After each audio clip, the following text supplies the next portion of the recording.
News, views, voices of the global Indian community. India abroad. Indian American community is excited that elections are taking place in India. It's the largest exercise of electoral power in the world, with almost 940 million people being eligible to vote. The voting has been largely peaceful, except stray incidents in West Bengal. People are lining up. In spite of pretty strong heat in month of May, the voting percentage is somewhere in the range of 65 to 66%, which, by the way, is even higher than the United States. So in spite of the adverse weather, people are lining up to exercise their voting franchise. And we certainly hope that Prime Minister Modi and his party will be returned to power with thumping majority for continued progress of India, prosperity of India, the strength of India, and rising economic as well as military power of India. There has been a tremendous growth in India in all the different fields. See, India has pretty smart people, whether they are in United States or United Kingdom, Australia, New Zealand, or in India itself. But they did not get the opportunity of entrepreneurship to show their talents. It was the permit quota control Raj, and only the people who knew somebody, as I used to say, corrupt businessmen, corrupt bureaucrats, and corrupt politicians kept India backward. Now, Narendra Modi, with his vision, has let loose the entrepreneurship, the talent of people of India, and we are seeing in all the fields. In agriculture, the production is going up very fast. The agricultural income is going up. So many new educational institutions are opening up. So many All India Institute of Medical Sciences and other medical colleges are opening up. So many engineering colleges are opening up. And it translating into so many new manufacturing units coming up. Previously, a lot of defense equipment was purchased from abroad, and those were the areas where there were large kickbacks. The people used to get 10%, 15% commission on everything that was purchased from abroad for defense. Now, under the Make in India, Atmanirbhar Bharat, so many of these items are made in India. That gives jobs to people of India, it keeps the wealth in India, and one of the biggest things that Narendra Modi has achieved is no corruption. Paisa nahi jayega. So that has resulted in a lot of improvement in other manufacturing fields also. Look at it. We went a man on the moon, or not man, but a Chandrayaan on the moon, on the South Pole, where nobody has ever reached there. We are routinely sending satellites right into the space. So India has become a major aeros power, and the world has been very happy about it. Now, if you look at it in other fields like healthcare, Ayushman Yojana, so many poor people at the poor level, they have been able to get healthcare. Then, as far as the food security is concerned, so many poor people, almost 400 million of them have been taken out of poverty. This is the biggest achievement for the people of India. So I think in every field, India is prospering. People are feeling better. People are getting better. Their wealth is improving. And we hope certainly that progress further continues in all the fields. I think he should continue on the same, more defense preparedness locally, more engineering colleges and more manufacturing.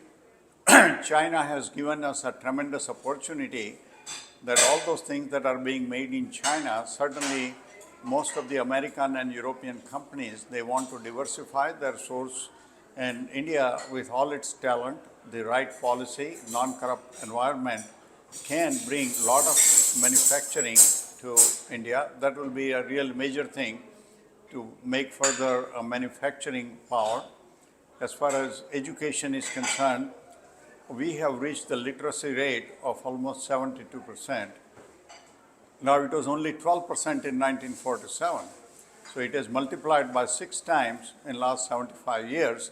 And I hope that in next 10 years, we reach over 95% in terms of education. And when there is higher education, it transforms into better society, more progressive society, more manufacturing jobs, more better healthcare. As far as the transportation is concerned, Gadkari ji has done tremendous job of having so many highways and other means of transportation. The airports have become world-class airports, so better connectivity, better road infrastructure, better air infrastructure.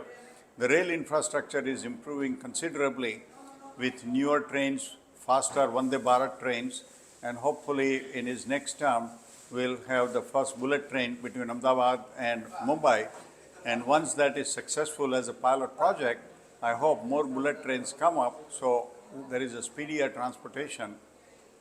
Because many people want to come to India if there is a good infrastructure. In a critical field of microprocessors, I wish that India is able to do better than many other countries. I mean, Taiwan has been a big manufacturing hub for chips, microprocessors. We hope that India is able to attract. Right now, Tata has decided to put 2 plants, one in Gujarat, one in Assam.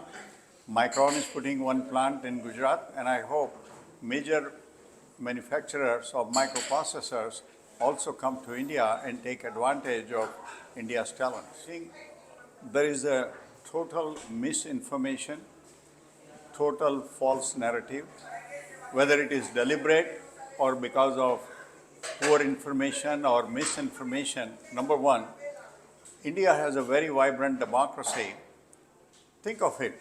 People have been abusing Narendra Modi and so many people. If there was no democracy, if there was dictatorship, how would they be able to do it? How the election has passed peacefully and more people have exercised their franchise, almost 66% in India than even in USA. How can you say that democracy does not work? Wait a minute. More people are voting in India than they are voting percentage-wise even in USA or United Kingdom. So clearly people are exercising their franchise. In fact, this is the first time BJP party invited representatives of 25 different countries to come and witness the election. It's not necessary. I think they decided to do it as a measure of goodwill, but they can go and see for themselves. I mean, every major newspaper from Western country, they have their bureaus, they have their correspondents. Has anybody reported that there was anything which was not appropriate? I mean, some of the opposition leaders who have been put in jail, but that is done by independent agencies. I mean, you can put the same thing about Trump being tried in USA. Is it right? People will say that, oh, it is the revenge that is being taken on a Republican candidate. But India does not get involved in what happens in US domestic policy, what happens in US domestic judiciary. Same way, what happens in India, they were always complaining that India was a corrupt country. And now Narendra Modi said that yes, we'll bring all those corrupt people, throw the books at them. And that is what Enforcement Directorate is doing, that is what CBI is doing. They are all being taken to the court, and it is the judge that gives permission to keep them in jail. They go to the High Court, and the High Court gives its judgment, and then they go to the Supreme Court. So there is a judiciary that makes a decision whether they should stay in jail or not. How can you hold Narendra Modi responsible for Kejriwal or anybody else going to the jail? And actually the evidence is being put in public that these guys have gobbled up crores and crores of rupees. So because they got away for all 75 years pocketing money, I mean, they are showing the pictures of crores of rupees, bundles of notes being found. So you have visual demonstration now how the black money has been collected. And the guys who collected black money, guys who collected crores and crores of rupees of corrupt money, when they are being held accountable, brought before the judiciary, then they say, oh, there is something foul play. No. My feeling is that some of the people in the West, they still have colonial mentality. They still think that they are the supreme judges of the world. They are the ones who are going to judge what happens in any other country in the world, and they are going to be the Ayatollah who will give the ultimate word. But this is a different India. India has progressed a lot in last 10 years. They have become the fifth largest economy in the world. Militarily, they are also progressing. They are staying truly non-aligned. They are friends with USA. They are friends with UK, Australia, Germany. But they are friends also with Russia. So India cannot be deterred by this kind of criticism. And fortunately, Prime Minister Modi has a fairly confident and fairly strong personality to ward off all this kind of unnecessary, unwarranted advice.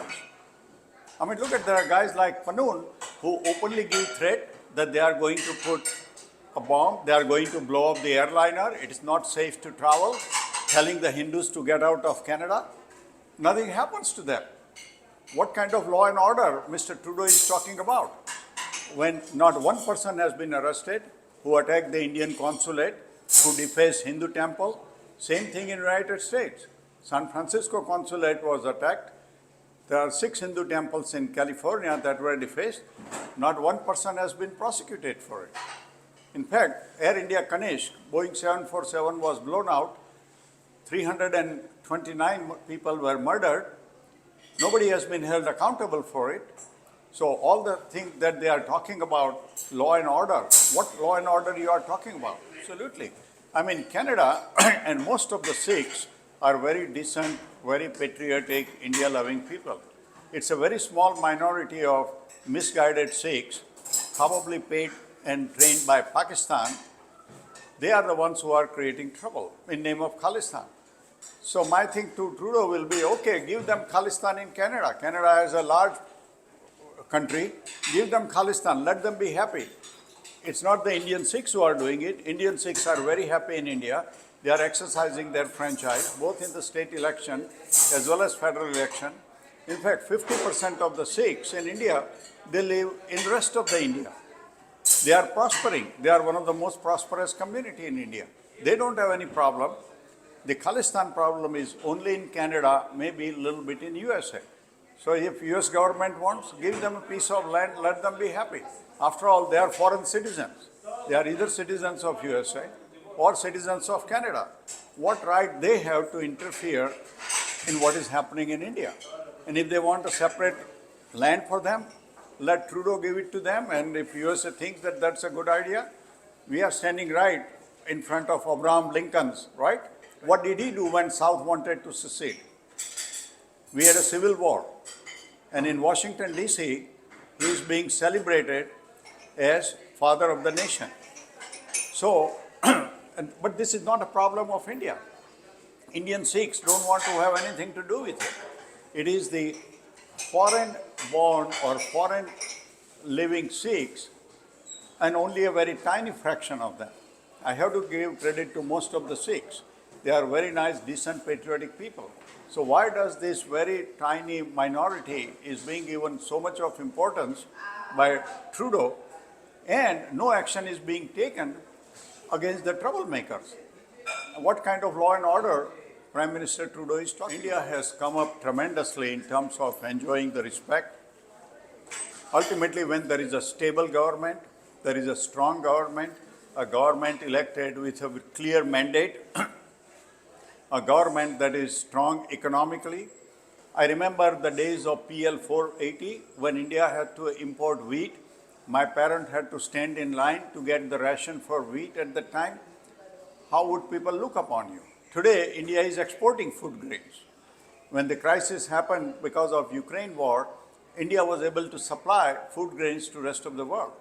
Not only that, during the COVID crisis it started and it's still continuing, that almost, if my numbers are correct, 80 million people in India are getting free food ration because they are below the level of poverty. So India has done tremendous things to help itself, and as a result of it, India's respect all over the world has gone up tremendously.